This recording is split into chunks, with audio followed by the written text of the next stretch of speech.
नमस्कार, आप देख रहे हैं न्यूज 18 बिहार झारखंड और मैं आपके साथ लक्ष्मी। आइए झारखंड की खबरों की ओर रुख करते हैं। धनबाद में आज हिलटॉप कंपनी का पूरा परिसर दिन भर रण क्षेत्र में बदला रहा। रैयत और कंपनी समर्थकों के बीच हिंसक झड़प में जबरदस्त तरीके से फायरिंग और बमबाजी की गई। इसमें एक शख्स को गोली लगी और कार्रवाई करने के लिए पहुंची पुलिस अफसर की भी लोगों ने पिटाई कर दी। फिलहाल क्या है हालात और क्यों ये लड़ाई हुई, इस रिपोर्ट में देखिए।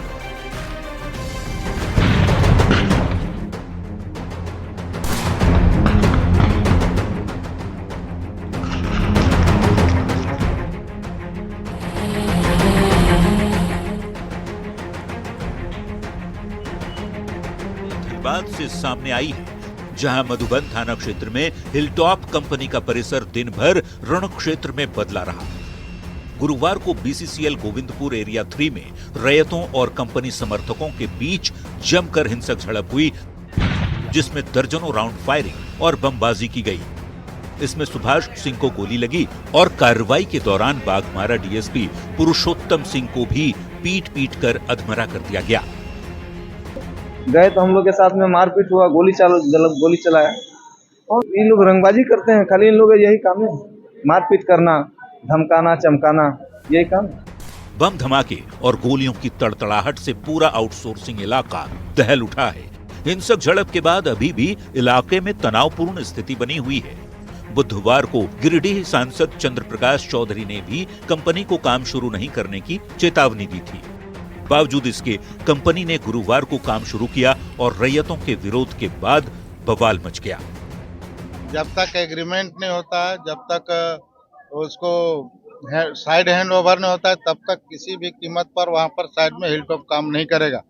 यदि कोई घटना या दुर्घटना होता है तो इसका सारा जिम्मेवारी प्रबंधन पर होगी। रैयतों का कहना है कि उचित मुआवजा, पुनर्वास और रोजगार का वादा किया गया था, पर किसी भी वादे को पूरा नहीं किया गया है। कंपनी रैयतों को नजरअंदाज कर रही है।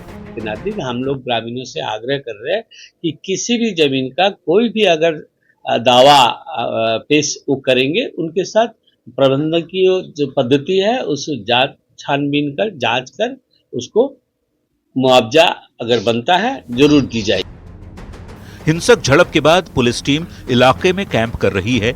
जेएमएम नेता कारू यादव को अरेस्ट किया गया है। प्रशासन ने दोनों पक्षों से शांति बनाए रखने की अपील की है।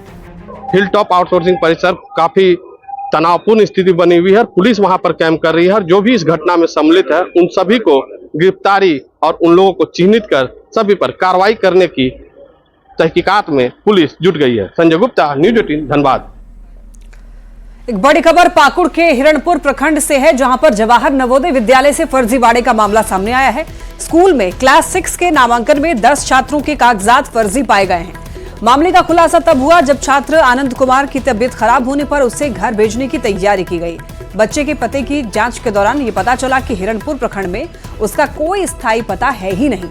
इस खुलासे के बाद जब अन्य छात्रों के कागजात खंगाले गए तो पता चला कि 10 बच्चों ने फर्जी प्रमाण पत्र, आधार कार्ड, जाति प्रमाण पत्र और निवासी प्रमाण पत्र के सहारे विद्यालय में प्रवेश लिया था। यहां तक कि जिला शिक्षा पदाधिकारी के हस्ताक्षर भी फर्जी पाए गए। मौके से ज्यादा जानकारी दे रहे हैं न्यूज 18 संवाददाता नंदकिशोर मंडल।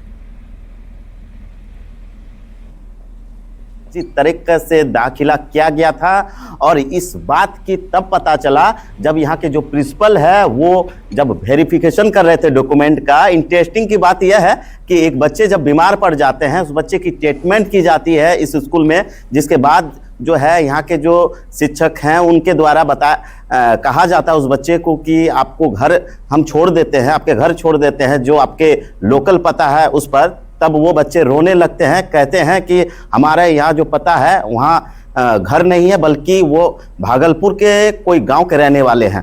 अब इसी से जो है जब उनको पता चलता है तो एक नहीं, दो नहीं, लगभग 10 छात्र ऐसे निकलते हैं जो फर्जी तरीके से दाखिला होते हैं। और वह फर्जी तरीके से दाखिला में ऐसे कई दस्तावेज है जो फर्जी तरीके से यहाँ पर दिखाया गया था। अब देखने वाली बात है कि प्रशासन को जो है इसकी जानकारी दे दी गई है और इस पर क्या कुछ कार्रवाई होती है अब ये आगे देखने की वाली बात होगी। नंदकिशोर मंडल, न्यूज 18 पाकुड़। खबर पलामू से, जहां पर धनबाद रेलखंड के गढ़वा रोड स्टेशन पर खड़ी एक ट्रेन की बोगी में भीषण आग लग गई। शॉर्ट सर्किट से लगी भीषण आग में बोगी का सारा सामान जल गया, जलकर खाक हो गया। ये गढ़वा रोड स्टेशन पर खड़ी निरीक्षण वैन की बोगी में अचानक आग लग गई। हालांकि गनीमत ये रही कि उस बोगी में कोई भी मौजूद नहीं था। बताया जा रहा है कि ये रेल की बोगी रेल अधिकारियों के लिए निरीक्षण बोगी थी, जिसमें बैठकर वो ऑपरेशनल वर्क के लिए वो जाया करते थे। इंस्पेक्टर द्वारा जानकारी मिली 13:30 में स्पीक में धुआं मार रहा है। दमकल लेकर के हम लोग दौड़े, तब तक PSR वाले जो है गैरेज विभाग के द्वारा जो है ताला को तोड़ा गया। उसके बाद इसमें से ढेरे लपट के आग निकला, तो हम लोग फायरिंग यूज नहीं कर पाए। तुरंत दमकल को बुलाया गया। दमकल जो है 14 बजे का आई, दूसरा 14:20 में आया। झारखंड दौरे पर आए केंद्रीय कोयला मंत्री ने सीएम आवास पर मुख्यमंत्री से मुलाकात की और सीएम हेमंत सोरेन से करीब 2 घंटे तक केंद्रीय कोयला मंत्री की बात हुई। इस दौरान राज्य की मुख्य सचिव अलका तिवारी के साथ साथ दूसरे अधिकारी भी मौजूद रहे। देखिए, मुलाकात के बाद बाहर निकले केंद्रीय मंत्री ने मीडिया से कोई बात नहीं की। बता दें आपको, ये मुलाकात केंद्र सरकार के पास राज्य की बकाया राशि के लिहाज से खास मानी जा रही है। कोयला कंपनियों के पास राज्य का 1,36,000 करोड़ रुपए बकाया है और जिसे झारखंड सरकार लगातार देने की अपील कर रही है। हम लोग इन्हें नहीं रोकेंगे, हम लोग नहीं करते हैं। केंद्रीय कोयला मंत्री जी किशन रेड्डी 2 दिवसीय दौरे पर रांची पहुंचे। उन्होंने CMPDI यानी कि central mines planning design institute में 5G use case test lab का उद्घाटन किया और आपको बताते चलें कि साथ ही यहां पर CMPDI के नए लोगों और वेस्ट मटेरियल से बनाए गए स्क्रैप आर्ट का अनावरण किया। तो इस दौरान कोयला मंत्री ने संस्थान के वरीय पदाधिकारियों के साथ समीक्षा बैठक भी की। केंद्रीय कोयला मंत्री ने कहा कि 5G टेक्नोलॉजी का उपयोग करके माइनिंग की स्थिति, माइनिंग के समय के मौसम और गाड़ियों के मूवमेंट समेत दूसरी गतिविधियों पर भी नजर रखी जा सकती है। जो बेस्ट प्रैक्टिसेस है वो भारत में कोल सेक्टर में हम लाना चाहते हैं, मगर ये आज जो 5G टेक्नोलॉजी है हमारा डोमेस्टिक टेक्नोलॉजी है और इस टेक्नोलॉजी को यूज़ करके हमारे हेडक्वार्टर्स में माइनिंग में क्या स्थिति है, माइनिंग क्या वेदर क्या है, माइनिंग में हमारे व्हीकल्स कैसा मूवमेंट क्या है। झारखंड मंत्रालय में संभावनाओं की तलाश कार्यक्रम के तहत राजस्व वृद्धि, चुनौती और समाधान पर समीक्षा की गई। वाणिज्य कर विभाग की इस बैठक में वित्त मंत्री राधाकृष्ण किशोर राजस्व को लेकर पिछड़ रहे जिलों और अधिकारियों की भूमिका पर नाराज दिखे। धनबाद, जमशेदपुर और हजारीबाग जिले में लक्ष्य से कम राजस्व वसूली हुई है। इस बारे में पूछे गए सवाल का अधिकारियों के पास कोई जवाब नहीं था। वित्त मंत्री ने साफ निर्देश दिया कि चाहे कोई भी प्रभावशाली व्यक्ति हो, उसकी ओवरलोडेड गाड़ी को पकड़ा जाए। विभाग ने कमर्शियल टैक्स से 26,000 करोड़ के राजस्व संग्रह का लक्ष्य रखा है, जिसका 62% ही मिल सका है। उन्होंने तय किया कि फील्ड में जितने अधिकारी पदस्थापित हैं, कर संग्रहण में क्या स्थिति है, कहां परेशानी आ रही है और कैसे हम उन संभावनाओं को तलाश सकते हैं जिससे कि 2025-26 के रेवेन्यू में हम अधिक से अधिक राजस्व की प्राप्ति कर सके। डिवीजन वाइज समीक्षा की गई, अलग अलग पैरामीटर पे अलग अलग अंचल, अलग अलग डिवीजन की अलग अलग परफॉर्मेंस है। जो इंस्ट्रक्शंस हैं वो सबको हम लोग ने दिए, जिससे कि रेवेन्यू मैक्सिमाइज किया जा सके और टारगेट को अचीव किया जा सके। भारतीय जनता पार्टी प्रदेश कार्यालय में आज संविधान गौरव अभियान को लेकर बैठक बुलाई गई। अभियान के संयोजक अमर कुमार बौरी ने कहा है कि देश के संविधान की 75 वर्ष पूरा होने के मौके पर 11 से 25 जनवरी तक देश भर में संविधान गौरव अभियान चलाया जाएगा। अमर बौरी ने कांग्रेस पर हमला बोला, कहा है कि कांग्रेस ने हमेशा बाबा साहेब का अपमान किया है। संविधान के 75 साल पूरे होने पर उसके गौरव गाथा के लिए 11 जनवरी से लेकर के 25 जनवरी तक पूरे देश में एक व्यापक संविधान गौरव अभियान के रूप में, और उसी के निमित्त झारखंड प्रदेश में भी क्योंकि हमारे यहाँ सदस्यता का अभियान चल रहा है, तो हमारा बृहत कार्यक्रम जो है वो 15 जनवरी से लेकर 25 जनवरी तक चलेगा। देवघर के मशहूर बाबा वैद्यनाथ धाम मंदिर में पूजा के नाम पर ऑनलाइन ठगी का खुलासा हुआ है। फर्जी वेबसाइट के जरिए श्रद्धालुओं को करोड़ों रुपए का चूना लगाया गया है। देश विदेश से आए श्रद्धालुओं को कैसे साइबर अपराधियों ने अपने जाल में फंसाया और मंदिर प्रबंधन की आंखों में धूल झोंक कर कैसे कमाई कर ली, इस रिपोर्ट में देखिए।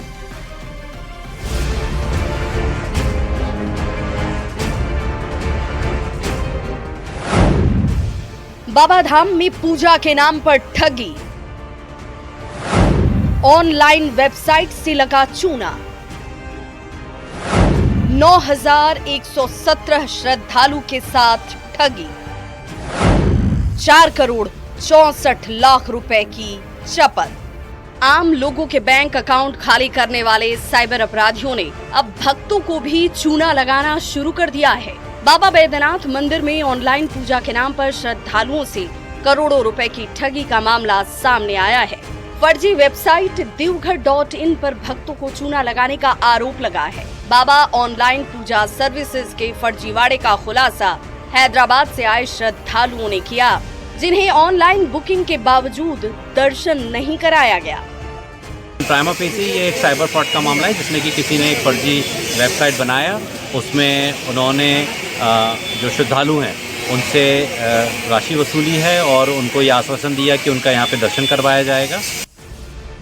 मंदिर प्रबंधन और जिला प्रशासन का कहना है कि फर्जी वेबसाइट पर बाबा बैद्यनाथ मंदिर में अलग अलग पूजा धार्मिक अनुष्ठान के लिए अलग अलग रेट चार्ज बनाए गए हैं। इसी के जरिए फर्जी बुकिंग की जा रही थी। हैरानी की बात ये कि ऑनलाइन फर्जी रसीद भी श्रद्धालुओं को दिया जाता था। देश विदेश के श्रद्धालुओं से करोड़ों रुपए की ठगी की बात सामने आई है। 4 करोड़ से भी अधिक, जैसा कि आज अखबारों में छपा है, पैसे की ठगी की गई है, तो बहुत गंभीर मामला है। ऐसे और भी कई वेबसाइटें होंगी। बीजेपी के सांसद का आरोप है कि शासन और प्रशासन की घोर लापरवाही के कारण इस तरह के गोरख धंधे फल फूल रहे हैं, जबकि मंदिर प्रबंधन का कहना है कि बाबा बैद्यनाथ मंदिर की कोई भी अपनी वेबसाइट है ही नहीं। देवघर मंदिर में पुरोहित खुद पूजा अर्चना कराते हैं। बाबा बैद्यनाथ धाम में पूरे के पूरे देश से श्रद्धालु आते हैं। ये आस्था का बहुत बड़ा केंद्र है और ऐसी आस्था के केंद्र में इतना बड़ा फ्रॉड होना कहीं ना कहीं सरकार के कानून व्यवस्था पे एक बहुत बड़ा सवालिया निशान है। देवघर डीसी ने जांच के बाद कार्रवाई की बात कही है, जबकि वेबसाइट संचालक नवीन कुमार का कहना है कि वेबसाइट में पहले से ये साफ साफ बताया गया है कि ये मंदिर से रिलेटेड नहीं है। ये एक ऑनलाइन ई-कॉमर्स पोर्टल है जिसके जरिए दर्शन के लिए श्रद्धालु बुकिंग करते हैं। देवघर संवाददाता मनीष दुबे के साथ ब्यूरो रिपोर्ट न्यूज़ 18। खबर गुमला से, जहां पर नक्सलियों की ओर से लगाए गए आईईडी बम को सुरक्षा बलों ने समय रहते बरामद कर लिया और एक बड़ी साजिश को टाल दिया। सदर थाना क्षेत्र के कुटमा हरिनाखाड़ जाने वाले जंगली रास्ते में इस बम को लगाया गया था। मौके पर पहुंची पुलिस पूरे इलाके में सर्च ऑपरेशन चला रही है। साथ ही बम डिस्पोजल यूनिट को डिफ्यूज करने के लिए बुलाया गया है। बता दें आपको, इस पूरे इलाके में भाकपा माओवादियों ने अपना सेफ जोन बनाते हुए आईडी बम अपनी सुरक्षा के लिए लगाया था और इससे पहले भी इसी इलाके में पुलिस ने एक साथ 35 सीरीज आईडी और 5 आईडी बम अलग अलग जगहों से बरामद किया था। पलामू में अफीम माफिया के खिलाफ अभियान जारी है और इसी कड़ी में देखिए पुलिस को बड़ी सफलता भी हाथ लगी है। पिछले 2 सप्ताह से अलग अलग थाना क्षेत्र में अभियान चलाकर करीब 135 एकड़ में लगे पोस्ते की खेती को नष्ट किया गया। मनातू थाना क्षेत्र में सबसे ज्यादा पोस्ते की खेती करके अफीम निकाली जाती है और पुलिस इस बार मनातू, पांकी, हुसैनाबाद, छतरपुर और पांडू थाना क्षेत्र में अभियान चलाकर 135 एकड़ में लगी पोस्ते की खेती को नष्ट कर दिया है। और देखिए एसपी की अगर माने तो इस बार कई लोगों के खिलाफ मामला दर्ज किया गया है। पलामू पुलिस के द्वारा लगातार अभियान चलाया जा रहा है। अभी तक इस क्रॉपिंग सीजन में जो है 135 एकड़ में हम लोगों ने अभी तक विनिष्टीकरण किया है। सबसे ज्यादा जो है मनातू थाना अंतर्गत जो है विनिष्टीकरण का कार्रवाई हुआ है और साथ में हरिहरगंज, नवडिया, बसर, हुसैनाबाद, ये सब थाना के अंतर्गत भी विनिष्टीकरण का कार्यक्रम हुआ है। उसमें एक जगह पे रैयती जमीन के ऊपर पोस्ता का खेती करने का ये मिला है, उसमें हम लोग FIR किए हैं और उसमें कुछ बाहर के बिहार के लोगों का नाम सामने आए, उस पर अनुसंधान चल रहा है। रांची के बिरसा मुंडा एयरपोर्ट के विस्तारीकरण का काम तेजी से चल रहा है। यात्रियों को आने वाले दिनों में एयरपोर्ट परिसर के अंदर और बाहर सुविधाओं का नया अनुभव होगा। तो कुल मिलाकर के रांची एयरपोर्ट को एक नया लुक देने की कोशिश की जा रही है। इस रिपोर्ट में देखिए।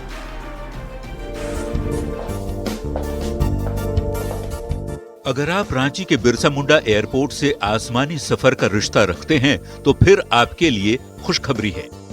दरअसल 10 करोड़ की लागत से रांची एयरपोर्ट के विस्तारीकरण और सौंदर्यीकरण का काम जोरों पर है। आने वाले दिनों में रांची एयरपोर्ट पर सुविधाओं के विस्तार का दायरा बढ़ता हुआ नजर आएगा। रांची एयरपोर्ट नए लुक में अब दिखेगा। 10 करोड़ की लागत से रांची एयरपोर्ट का विस्तारीकरण किया जा रहा है, जिससे रांची एयरपोर्ट की यात्री क्षमता दोगुनी हो जाएगी। एयरपोर्ट काउंटर की संख्या 16 से बढ़कर 38 हो जाएगी। साथ ही सिक्योरिटी चेक इन प्वाइंट की संख्या भी बढ़ाई जाएगी। इसी के साथ एयरपोर्ट की एंट्री और एग्जिट गेट की संख्या भी बढ़ेगी और एयरपोर्ट के बाहर वॉकवे, पार्किंग और शेड का विस्तार किया जाएगा। एक्सपेंशन का जो प्रोग्राम चल रहा है, हमारा जो विस्तारीकरण का प्रोग्राम चल रहा है एयरपोर्ट के अंदर, तो एयरपोर्ट के अंदर के साथ साथ बाहर भी है। तो अभी अंदर की अगर हम बात करें तो अंदर में जो है हम लोग टर्मिनल एरिया को एक्सपेंड कर रहे हैं, जिसमें डिपार्चर पैसेंजर्स के लिए जगह मिलेगा। रांची एयरपोर्ट पर यात्री सुविधाओं का विस्तार देखकर बाहर से पहुंचने वाले यात्री बेहद उत्साहित दिख रहे हैं। बेंगलुरु से पारसनाथ घूमने पहुंचे जैन फैमिली ने बताया कि पिछली बार जब रांची एयरपोर्ट आए थे तब यहां का नजारा ऐसा नहीं था। इस बार एयरपोर्ट परिसर के अंदर और बाहर सब कुछ बदला बदला सा नजर आ रहा है। अब ज्यादा लोग यहाँ से फ्लाई करेंगे, जितना उतना ज्यादा फैसिलिटी आएगी, उसी तरह जो एयरपोर्ट अपग्रेड होता रहेगा। बहुत अच्छा काम चल रहा है। हम चाहते हैं कि और आगे और भी और इससे बड़ा बने, जिससे आम पब्लिक को यहाँ पे ये रांची का एयरपोर्ट अच्छा लगा। हमको तो अच्छा लगा, बेझिझक बहुत अच्छा लगा। हम लोग इतना एयरपोर्ट देख चुके हैं। बहुत डिफरेंट हो गया, इंफ्रास्ट्रक्चर बहुत अच्छा हो गया है और आम पब्लिक के लिए बहुत सही है। It is very good. और फिलहाल रांची का Birsa Munda airport B grade में आता है, लेकिन जैसे जैसे वेरी गुड की ओर बिरसा मुंडा एयरपोर्ट बढ़ता जाएगा, जाहिर है कि आने वाले दिनों में आप इसे ए ग्रेड में भी देखेंगे। कैमरामैन संजीव तिवारी के साथ Sanjay Kumar Sinha, news 18 Ranchi. Dog lovers के लिए जमशेदपुर के मैदान में अनोखे चैंपियनशिप का आयोजन किया गया है, जिसे देखने के लिए लोगों की भीड़ उमड़ रही है। फेडरेशन साइनोलॉजिक इंटरनेशनल यानी कि HCI और केनल क्लब ऑफ इंडिया की ओर से डॉग शो का आयोजन किया गया।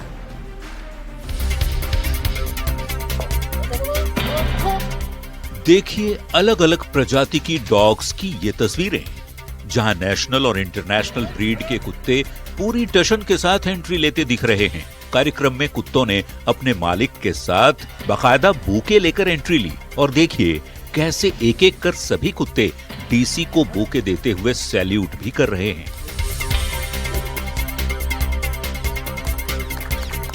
जिले के उपायुक्त ने कहा कि ऐसे कार्यक्रम से डॉग्स प्रजाति के लिए हमारी सहनशीलता और सेंसिटिविटी बढ़ती है। यहाँ पर डॉग शो में मुझे चीफ गेस्ट की तरह बुलाया गया और यहाँ पर हम लोगों ने इसकी ओपनिंग की। ये बहुत बेहतर तरीके से ऑर्गेनाइज है और ये वन ऑफ इवेंट है जो यहाँ पर किया जाता है और इससे हमारी सहनशीलता और सेंसिटिविटी सभी इस प्रजाति के लिए बढ़ती है। डॉग शो में हिस्सा लेने के लिए अब तक कुल 470 एंट्री हुई है। इसमें देश भर से कुत्ते और उनके मालिक भाग ले रहे हैं। इस शो में अंतर्राष्ट्रीय जज भी भाग लेंगे, जिसमें ब्राजील, थाईलैंड और पुर्तगाल के जज प्रमुख हैं। इस साल के डॉग शो में कुछ नए और आकर्षक इवेंट भी शामिल किए गए हैं। पहली बार साइबेरियन हस्की और डॉबरमैन जैसी मशहूर नस्ल के कुत्ते भी इस शो का हिस्सा होंगे। जमशेदपुर केनल क्लब के under 34th and 35th FCI show जो इंटरनेशनल डॉग शो होता है और 77th and 78th championship dog show का उद्घाटन हुआ है। अभी श्री अनन्या मित्तल जी आए थे, उन्होंने उसका उद्घाटन किया है। ये एक बहुत ही हाई स्टैंडर्ड का शो है, FCI शो। डॉग शो को जज करने के लिए पूरी दुनिया से जजेस पहुंच रहे हैं। कार्यक्रम के जरिए सभी डॉग लवर्स को स्वच्छता को लेकर जागरूक किया जा रहा है। 12 जनवरी तक इस अनोखे कार्यक्रम का आप भी लुत्फ उठाएं और अपने डॉग्स को ट्रेनिंग भी दें। न्यूज 18 के लिए जमशेदपुर से आशीष तिवारी की रिपोर्ट।